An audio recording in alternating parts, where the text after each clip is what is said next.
Hello, and welcome to Hello Sister, a Vampire Diaries podcast with a magical twist. We're your hosts, Christina Rosso-Schneider and Brenna Dinon. All right, we're back for another Spoilersode with this week's episode number 18, Under Control.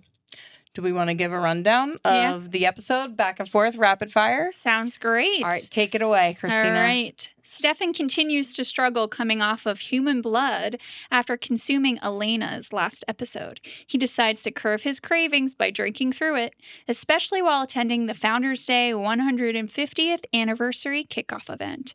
By the end of the episode, in part thanks to Damon, he gives into his cravings and drinks human blood from a glass. Elena and Jeremy's Uncle John arrives in Mystic Falls to thwart Jenna from selling Grayson Gilbert's doctor's office. It's clear he's not well liked by any of the family. We learn that he and Aunt Jenna used to bang.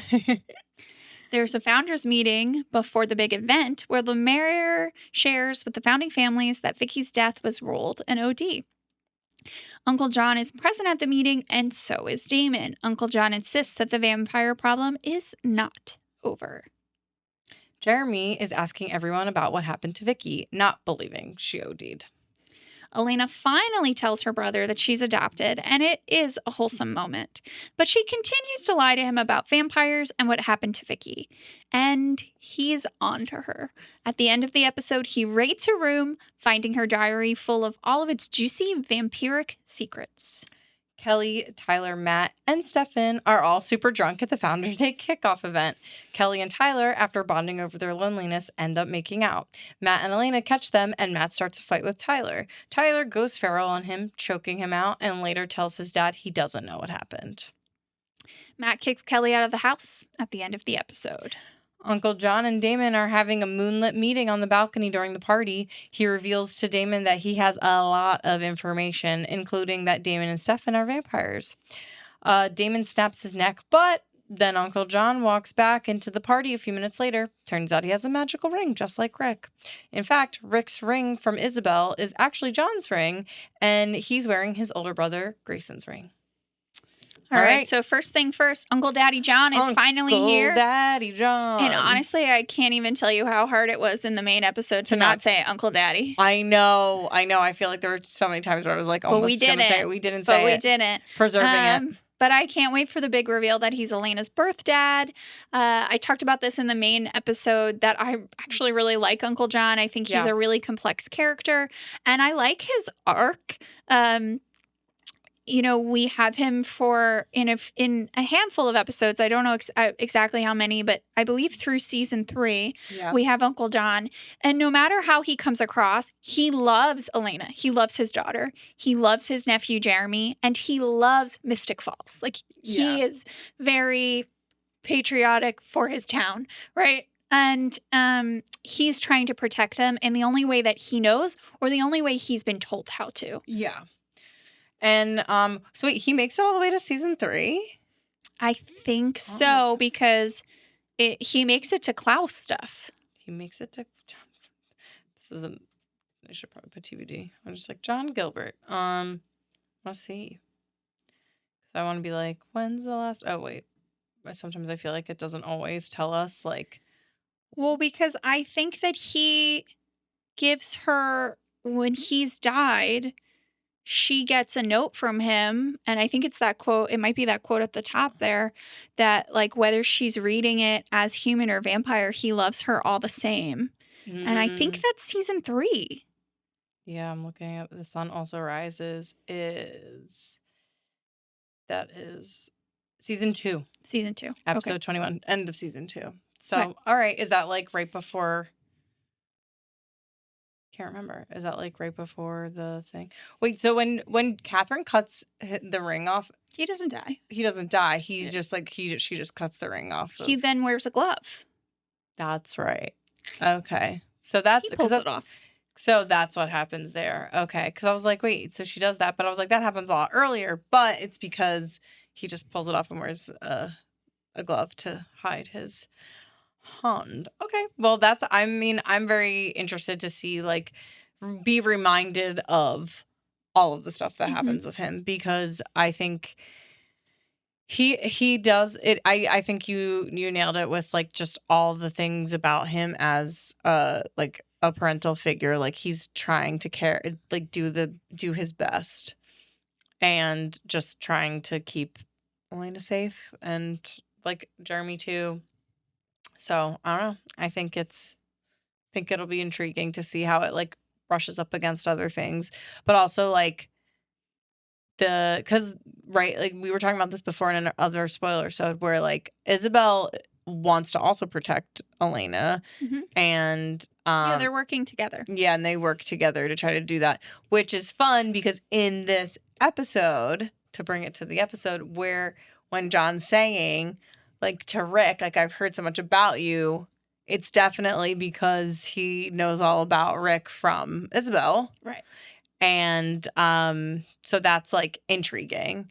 And like just very much hanging out there in the episode, but obviously like we don't know that yet, but it's very fun. But I also really like in this episode, I mean, and I don't know how overt it would be if it's like a first time viewing, but like how they're like how Damon and Rick are like, well, like the connection with Isabel and like Elena's birth mother and John's uncle, and I'm like, I don't know. I feel like that would be like a hard stretch to connect those dots. It's pretty obvious that he's her dad. Like I he's being like, Rick's like, he knew Isabel. I'm like, he's from here and she's from a town by here. Yeah. Like when Damon kind of is like, you know, you got the ring from your wife who did, you know, and does that whole thing. I'm like, yeah. Yeah, I'm let's like, get together a little bit faster. We don't think that like they might have a little something and like connective. I know that Rick is obviously focused on his wife, and then like Damon is as always obsessed with anything Catherine focused. So it would mean, you know, Isabel's a descendant of hers, so focused on that. But I'm like, you guys are focusing on Isabel when you're missing whole things, right? Like this is something that is connected to Mystic Falls because Elena is here. Yeah. So you're looking at Isabel, but you should be actually thinking about like, where did Isabel get that ring from? Yeah. Not how does he have the same ring Isabel has? Wow, that's so crazy that they have rings that do the same if exact they have things. The exact same ring. And Damon and Stefan have very similar rings. Hello? Yeah, It's pretty wild out there. It's pretty wild out there. And, you know, actually, I think the next kind of like little spoiler, it ties into this. So John talks a lot in this episode about family, tradition, and responsibility. And while we've gotten bits of it so far in season 1, in season 2, Elena will learn just how involved the Gilbert family is in vampire hunting from 1864 to the present day, because she and Stefan will find her parents' stash of vampire hunting weapons at the family cabin. I remember this. And she's like so horrified, but it's like, girl, it was only a couple episodes ago that you found the vampire muzzle that we saw used on Catherine. I literally was going to say, like, there was that shit in their own home. And Jonathan Gilbert is who created, with science, the compass. Yep. So your ancestors, it's a bad look, Elena. Also, like, did she not read the journal that, like, they definitely, who has that right now? Where did we leave the journal? What possession? Who is possessing the journal at this point? Damon? Does Anna still have it?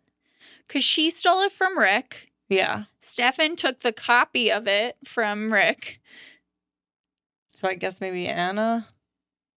I guess it would be Anna. I mean, the last time I think we saw it was when Damon went to her motel room, but I don't think he took the journal. Maybe he did. But maybe he did though, because like then he's the one that ends up at like when Elena and Stefan are digging up the grave, unless he like.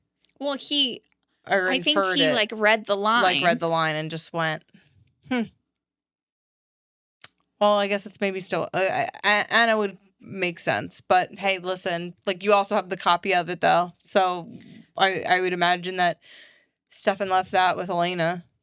Yeah, I don't know. I just think she's so Elena. No, it's so her. It's so her to not care about those things and then be like so aghast when things are Or like, oh no. Remember, that just was making me think of Elena being like, when Stefan gives all the like vervain to like her to help with the to protect the family, and she's like, there's just so much to remember, and I'm like, he done you like 2 things, and you already knew them, and you already fucking knew them. What is wrong with you? Oh man. Okay. Well, another fun thing is we get a big old shot of the full moon at the Founders Day kickoff party, once again connecting Tyler's anger to the moon.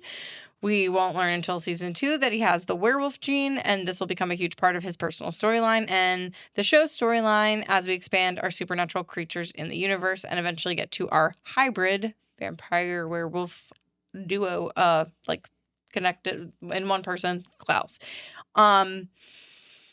Yeah, it's like very fun. They're really going for it here. I feel like this episode, it was slightly more, I mean, the moon itself was not subtle, but I think them showing it to us was slightly more subtle than in the career fair episode. Yeah. When he's literally talking to Jeremy and is like, I just have all this anger and I don't know why. And it's like giant moon behind him. Yeah.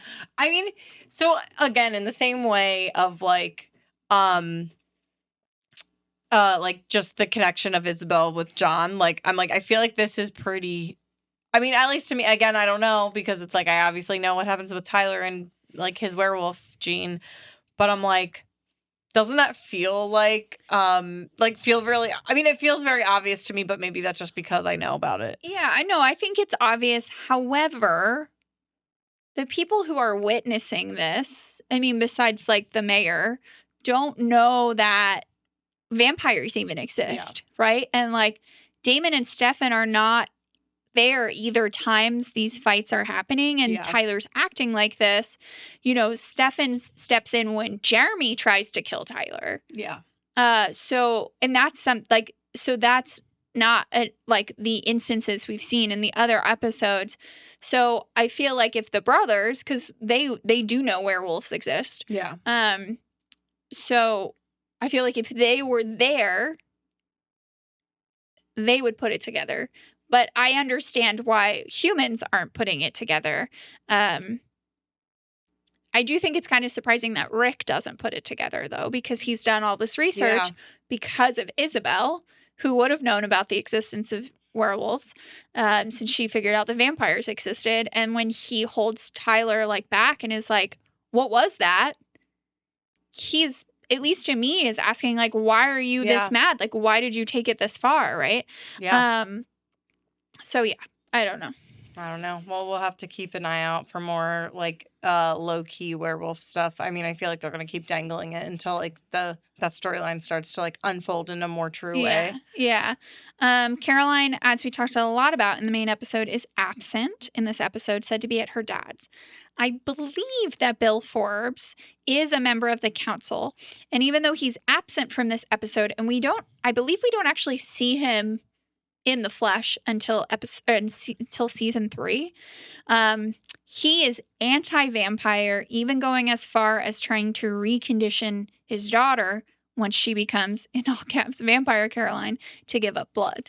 I literally forgot about this, and then as you made this note, it like ported right back into my brain, and I'm like, wow, because I forgot like that somehow.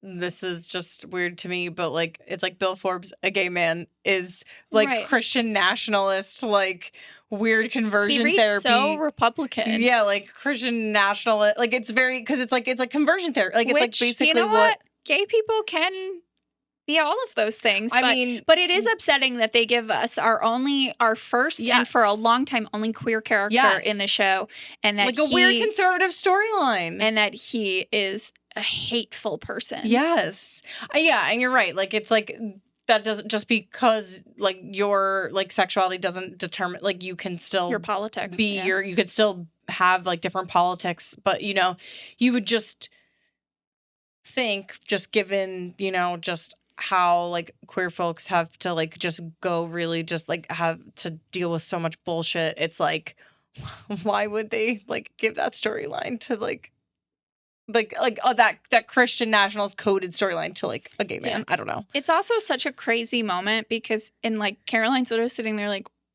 what? As he's torturing her, because he's like, you need to like renounce blood, basically like renounce Satan.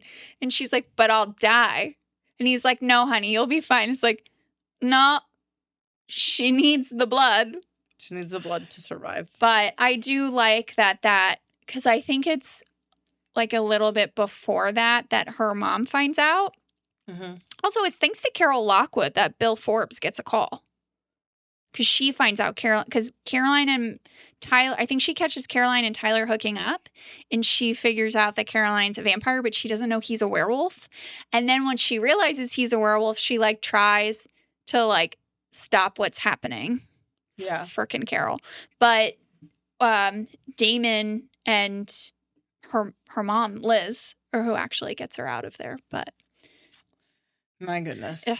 It's going to be tough to watch. Our I'm girl. not. She gets tortured a lot. It's so unfair. She gets tortured as much as Bonnie gets killed. It's just like, why? Okay. Next episode. Miss Mystic Falls.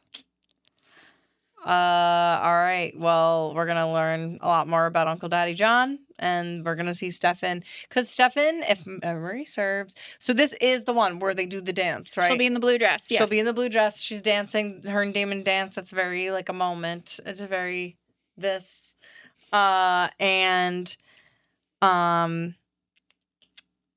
Yeah, like, and Stefan's MIA because of, like, blood stuff, right? Like, he's there with her, and then I think he has to leave. Like, he has to go, and then Damon steps in. And then everyone's I like, think oh when my she God. comes down the stairs, he's there. But it is, like, pretty tough. Like, we were talking about this the other day. Like, we were talking about this with Dwight, like, the other day, about how, like, it is kind of, like, tough. Like, I mean, with everything that Damon's done, like, he's really, for the people who, like, and as a Damon person, it's like he's done a lot of shit. And he's got a lot to like overcome.